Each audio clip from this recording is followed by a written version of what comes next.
تو جو چھوٹی موٹی عورتیں ہیں جنہیں کچھ آتا ہے، جن کے گھر میں چلانے کے لیے ان کے شوہر کی آمدنی کافی نہیں ہوتی ہے، تکلیف ہے، تو ہماری عورتوں کے اندر جو اسکل ہے اس اسکل کو انہوں نے چمکا لیا، اس کا ایک سینٹر بنا دیا. بھائی سوچیں اگر تو نئے نئے میتھڈز ایجاد کر سکتے ہیں. تو عورتوں کے لیے خاص کر تجارتی ذہن پیدا کرنا، تجارت کی راہ میں آگے بڑھانا، معاشی طور پر مضبوط کرنا. معاشی استحکام کے بغیر آپ کھڑے نہیں ہو سکتے. جسے پیٹ کے لالے پڑے ہیں وہ کیا سیاست کی اصلاح کرے گا؟ جسے پیٹ کے لالے پڑے ہوں وہ کیا اس ملک کی اصلاح کرے گا؟ آپ اگر بزنس مین ہیں تو معاشرے میں چلتے پھرتے ہیں تو آپ کا وزن ہے، آپ لوگوں سے بات کر سکتے ہیں، لوگ آپ کے پیچھے مائک لے کر آتے ہیں، بتائیے صاحب آپ کا سکسیس اسٹوری کیا ہے؟ ہمارا ایک بندہ ایس آئی او کا، اس کی عمر ابھی 28-29 ہے. اس نے آؤٹ فٹ شرٹس خاص کر اس نے شروع کیا، ایک دکان، 2 3 4 5 اب تقریباً 30 دکانیں اس نے کھول لی. 30 دکانیں کھول لی اس نے. 30 سال سے کم عمر لڑکا ہے. تو معاشی طور پر مضبوط ہوں تو آپ دنیا کو دے سکتے ہیں،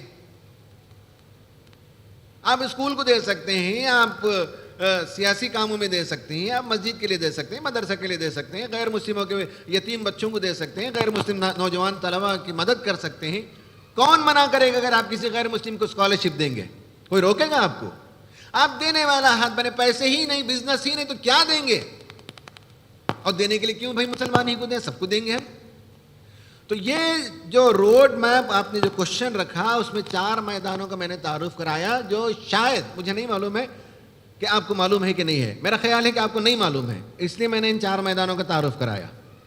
تو ہمیں انوویٹرز، ہمیں ریسرچرز، ہمیں رائٹرز اور ہمیں انٹرپرینرز، ان کی ضرورت ہے اور آپ ہی وہ کام کر سکتے ہیں.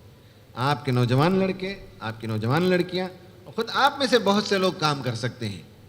اور جب دینے والے بنیں گے اس ملک کی جی ڈی پی، میں جب جاتا ہوں رفاح کو انوگریٹ کرنے کے لیے تو فوراً اس کے بعد پریس کانفرنس والے آتے ہیں، پوچھتے ہیں کہ آپ یہ کیا کرنا چاہتے ہیں. تو میں کہتا ہوں کہ بھائی ہمارے پرائم منسٹر کہتے ہیں کہ ہمارے ملک کو $5 ٹریلین اکانومی میں لے جانا چاہتے ہیں، اس میں ہم اپنا رول پلے کرنا چاہتے ہیں، ہم جی ڈی پی کے گروتھ میں حصہ ادا کرنا چاہتے ہیں. فلیش ہوتا ہے ٹی ویز میں ہر جگہ کہ رفاح بنا ہے اور they are going to contribute in the GDP of the nation. ملک کی دولت میں اضافہ کرنے کے لیے یہ کام کر رہے ہیں. آپ بتائیے کہ کوئی فرقہ واریت والا روک سکتا ہے آپ کو ان کاموں میں؟ کوئی نہیں روک سکتا. یہ ہے روڈ میپ، کرنے کا کام ہے، محنت کرنا ہے، لگنا ہے، تب چل کر اس ملک کی تقدیر بدلے گی. اللہ سے دعا ہے کہ اللہ تعالیٰ ہمیں ان باتوں کو سمجھنے کی توفیق عطا فرمائے اور نئی نسل کو ان میدانوں میں آگے بڑھنے کی توفیق عطا فرمائے. آمین.